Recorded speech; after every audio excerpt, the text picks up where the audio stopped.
Hi guys, क्या हाल चाल। I hope आप सब अच्छे होंगे। एग्जाम्स तो वैसे खत्म हो चुके हैं, बट जम्मू सिटी में रहने वाले कुछ बच्चों के और पंजाब स्टेट में कुछ सिटीज के स्टूडेंट्स के एग्जाम अभी खत्म नहीं हुए हैं, तो ये वीडियो उनके लिए है। बाकी बच्चों से बस रिक्वेस्ट है कि अगर आपके कोई भी दोस्त यार लोग इन सिटीज में रहते हैं जिनके एग्जाम्स पोस्टपोन हो चुके हैं, पेपर नंबर 1 पोस्टपोन हो चुका है फाइनल और इंटर का, तो ये वीडियो प्लीज उनके साथ शेयर कर देना। तुम लोगों को बहुत दुआएं लगेंगी। हाँ, लाइक करने के बाद शेयर कर देना, ठीक है। तो अब सुनिए ध्यान से मेरी बात को।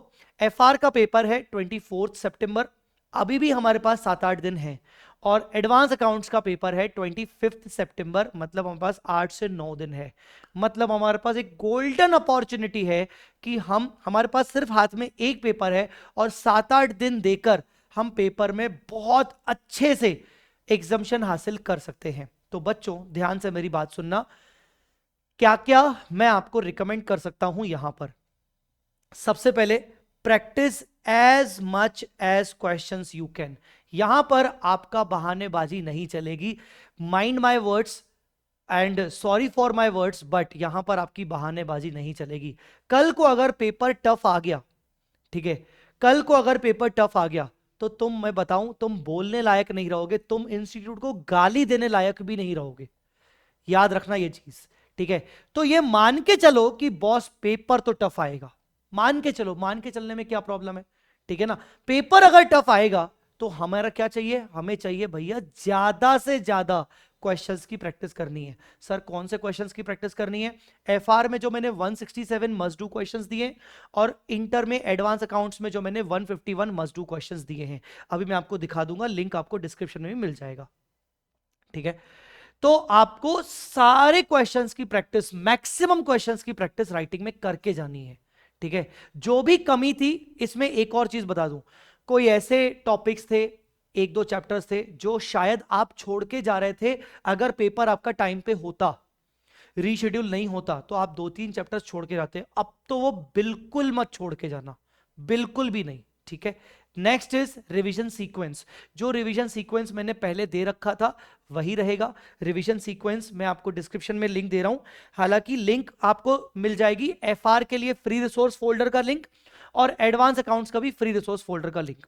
अगर आप एफआर में हैं तो आप ये देखिए ध्यान से, यहां पर आपको ये एबीसी एनालिसिस और प्लानर लास्ट 5 डेज के हिसाब से दिया था, आप उसी को फॉलो कर सकते हो।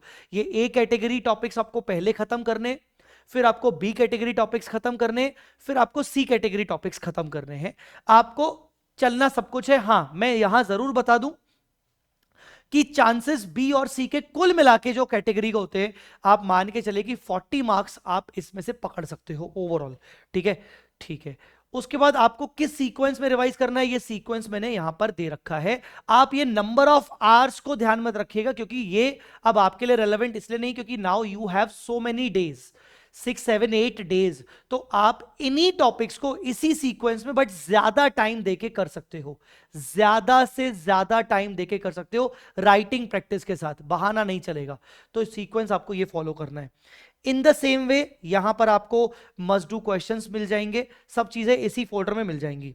वैसे ही इंटर वालों को मैं बता दूं, ये रिवीजन सीक्वेंस आपको जो दिख रहा है, रिवीजन सीक्वेंस सितंबर 25 का, और इसके अलावा ये जो दिख रहा है आपको must do questions Jain 26 exam लिखा है, पर यही है आपके लिए। तो ये रिवीजन सीक्वेंस आपको मैंने दे रखा है, आपको इसी रिवीजन सीक्वेंस में ही चलना है। नंबर ऑफ आवर्स आप इग्नोर कर सकते हो, 7-8 दिन है, डिटेल प्रैक्टिस आपको करनी है, ठीक है। तो ये दोनों के अलग अलग फोल्डर्स के लिंक आपको डिस्क्रिप्शन में मिल जाएंगे, ठीक है। तीसरी चीज, फोकस ऑन एमसीक्यूज। अभी जितने भी पेपर हुए, आपने भी पेपर दिए, पहला पेपर आपने नहीं दिया, बाकी तो दिए। आपका एक्सपीरियंस आपको काम आएगा। सोचिए, यहां पर आपका एक्सपीरियंस आपको काम आ जाएगा, आपको यह समझ में आ गया होगा कि हाँ यार, एमसीक्यू करने में, अटेम्प्ट करने में कितनी बड़ी प्रॉब्लम जा रही है। तो एमसीक्यूज का 10 मिनट, हर एमसीक्यू केस सिनेरियो को 10 मिनट टाइमर लगा के सॉल्व करिए। एमसीक्यू भी आपको इन फ्री रिसोर्सेस में मिल जाएंगे दोनों के लिए, पूरा एमसीक्यू का कंपाइलेशन मिल जाएगा। तो 10-10 मिनट्स का टाइमर लगा के आप एमसीक्यू सॉल्व करिए। दिन भर का कम से कम 1 घंटा एमसीक्यूज को दीजिए, 10-10 मिनट का टाइमर लगाइए, दिन भर में 4-5 केस स्टडीज एमसीक्यू सॉल्व करिए टाइमर लगाने पर, और देखिए कि आपको कितने टाइम में आपसे हो रहा है और उसमें इंप्रूवमेंट कितना हो सकता है। Now, the most important part, which is specifically for these students, solve September 25 paper, FR का जो September 25 का जो पेपर जो जिस डेट पर ओरिजिनली था, वो पेपर जो बाकी बच्चों ने दे दिया, वो पेपर एडवांस अकाउंट्स का वो पेपर सॉल्व करिएगा मिनिमम 3 दिन पहले। आपका एग्जाम 24 और 25 को है, मिनिमम 3 से 4 दिन पहले आप ये पेपर सॉल्व करके जाएंगे, पूरा का पूरा paper with MCQs.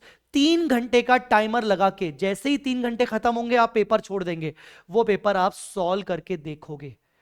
Sir suggested answer तो है नहीं, किसने बोला? कोई मतलब नहीं, उसका इवैल्यूएशन खुद करना है तो खुद ही चेक कर लेना। इवैल्यूएशन के लिए मुझे भी मत भेजना, किसी को मत भेजना, बट पेपर सॉल्व करके ही जाना उसी टाइम पे 2 to 5 PM, 1:45 पेपर पढ़ना शुरू करना, वही सिनेरियो के हिसाब से आप पेपर सॉल्व करके जाना। मैं आपको बोल रहा हूं, आपको बहुत फायदा मिलेगा और चांसेस ऑफ इंप्रूवमेंट आपको समझ में आ जाएंगे कि क्या क्या है।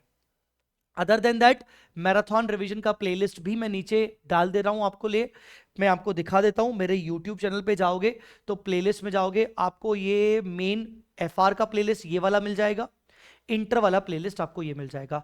कुछ अदर प्लेलिस्ट भी हैं FR के ट्रिकी एडजस्टमेंट्स का, जैसे कि आपके ये 3 मिनट शॉर्ट्स वाला हो गया, ठीक है ना, कुछ ऐसे प्लेलिस्ट भी आपको मिल जाएंगे। तो गाइज बस यही इंपॉर्टेंट बातें हैं जो मुझे आप लोगों को एडिशनली बना दी थी।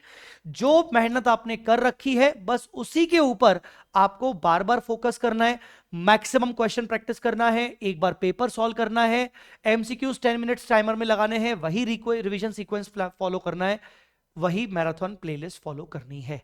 ठीक है, तो ऑल द वेरी बेस्ट। आशा करता हूं कि आपके पेपर बहुत अच्छे जाएंगे और आपको जो टाइम मिला है उसका आप अच्छे से यूटिलाइज करके एग्जामिशन जरूर लेके आओगे। All the very best.